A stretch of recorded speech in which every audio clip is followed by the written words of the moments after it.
Okay guys, what's up? I had to do some technical adjusting from the last video. It got dark outside too. I want to also make sure I was sounding clear enough. I've got a really deep voice sometimes and it sounds like I'm swallowing my words. And I want to make sure I'm enunciating for everybody. So let's pick up where we left off. So that would be where was I? Tough Enough auditions. The auditions were pretty much like a physical challenge or some physical challenges, and then you do a promo while you're blown up. So they call my number, and I go climb up in the ring. And I also remember when I held the ring or the ropes for the first time, I was like, dude, achievement unlocked. I'm getting to touch a WWF ring. I didn't think I would ever get to do that. So I climb in, and my first thing was to jump rope. And if you never jump rope in a ring, which is a really strange thing to do, it's just different physics than just doing on the ground, because you're trying to jump the rope, make sure you're clearing the rope, and then the ring is coming up to hit your feet because it's doing its thing. And it was tough. I thought every jump I was getting ready to fall. And then the next thing I had to do was jump over a duffel bag several times. So like, the duffel bag is here. Where's the camera? And I had to jump back and forth and not fall. And that thing was like a jumping bean too. It kept like coming up and touching my feet as I was coming down, and I just knew it was all going to end there. All that waiting all the time was going to end because I fell on a duffel bag. But I survived. And then we had to give my promo. Now, the promo I gave was just like everybody else had gave that day. I wish I would have watched and listened to what people said, because everybody said, I've got heart. I've got so much heart. I don't want to do this so much. I'll just take a look at my heart.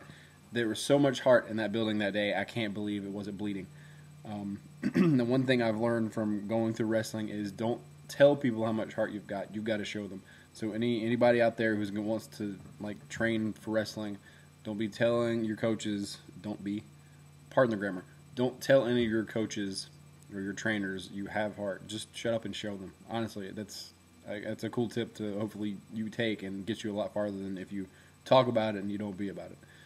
But I said the thing. I didn't know any better. And then Jackie asked me how much I worked out. And I was so blown up I couldn't think. I said I work out 5 times a day. And she asked if I do legs. And I said, of course I do. And she's like, well, let's see and take your pants off. So I'm like, no problem. So I dropped my drawers right there in front of WWF New York. And there was like cheers in the background. That was really cool to hear. And Taz piped in with, I haven't seen legs like that since they were hanging out of a nest. I was like, ooh. That was a good burn. I laughed. But I forgot to tell you guys who the judges were. So I'm standing in the ring in front of Ken Mock, who is he's an MTV producer. Kevin Dunn, who does the TV for WWF, well, E. I think he's like the executive producer, whatever. Makes the television calls. Al Snow, Jackie. I think Tori was there. I don't remember. And then Taz and Mick Foley would switch in and out, and I got Taz. Then there's going to be a separate Taz video because, wow, just wait for that one. So as I was waiting throughout the day, watching how this interview process went on, I would see people get out of the ring and just head back up to where we were waiting, versus the rare times when someone would come out of the ring and they would get pulled aside and sent to a side room when they were finished. So as I'm coming down the steps, I get approached by a guy with a headset on, and he's like, you need to go to this next room for more interviews. So I was like, yes, I know that's a good thing. It's absolutely a good sign. And I kind of right then I knew I had it in the bag. But not to sound cocky, but it was just not everyone was pulled aside. So they put me in the room, and there's like 3 or 4 people. I really couldn't see everybody because they had a big light on me and a camera, and they start asking questions, personality type questions. Do you drink? Do you smoke? What do you do in this situation? How much do you masturbate? Sex? All this kind of stuff. And on my application, the Tough Enough application, I put, people call me an asshole. And I guess at that point in my life, Chris 2001 is definitely not Chris 2010, because I was kind of a prick back in the day, and I thought I was the shit. But I think I was a likable asshole. I made friends just as well, and people like me, but I guess if I was approached wrong, I would totally give you everything in the kitchen sink, and I would just blast people, and I think that's where that whole thing came from. But I guess I was kind of proud of it at the time. So they're asking me questions about being like an asshole, and I being kind of prudish. I'm like the type of dude to like sleep around and pick up skank. I don't troll for skank. That's just not me. So one of the questions that one of the guys asked me was, "What would you do if there's a girl walking around in her bra and panties in the house?" And I'm like, "I would slap that bitch in the face, no second thoughts." And everybody laughed at that. So reality television, television in general, you gotta have conflict, or why are people gonna watch everyone getting along? That's not fun. So I guess I provided someone some information with, like, this guy will not get along with anybody else. But I'm a likable person, but at that time, I don't know, different mindset. Where am I going with this? Okay, so I finished the little interviews, and that was the end of the day. We all went back to the hotels or whatever. And I guess it was between like this day and the next is when I hung out with Nydia and got to meet her and her sister, get to know them a lot better. And her sister Lourdes is a really cool chick. Nydia and her are just great people. Miss them. I miss them all the time. Back down, and this is like the 30 people they picked to come inside, and then they're going to choose the final 15 or 13 for the show. So it's same crowd out the day, or out the same crowd as the first day, out the street, down the street. And my mom's with me on this trip too, and she kind of stops at the door where everyone's name is on this like 8.5 by 11 sheet of paper, and everyone's crowded around. She stops, and I go walk down to wait in line, and I see Nydia, so we're together there, hanging out, waiting for this thing. And I guess midway through this line, I see my mom's face, and she's like, and that shit-eating grin. I just knew I was chosen for that, and I was like, I don't want to know through your face. I want to see it through myself. So we get up in the line, and I find my name and Nydia's name, and yay, we're excited. So they invite us inside, and I felt so bad really for the people who didn't get through. There were so many disappointed faces.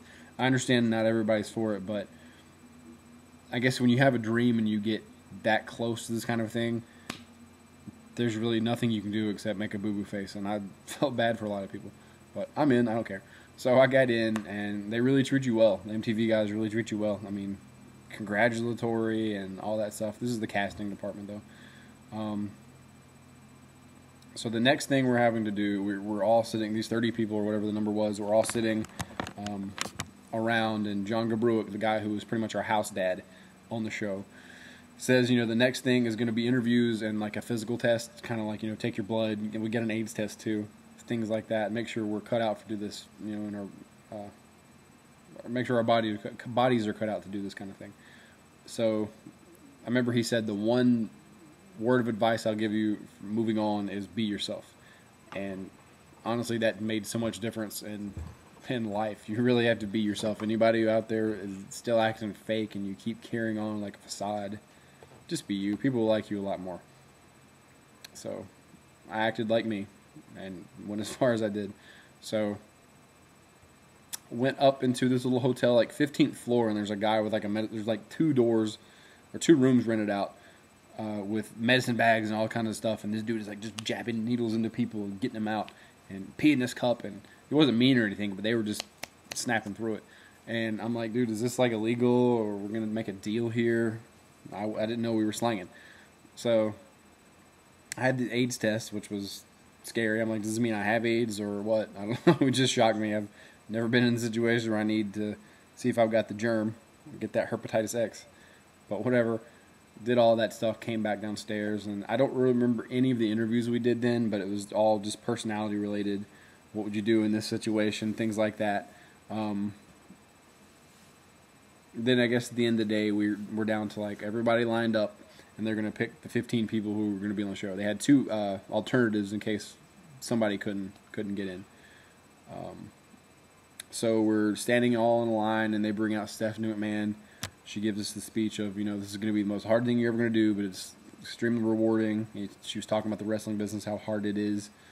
You got to be tough, got to be strong. I don't think she really said give heart, but she kind of got that direction.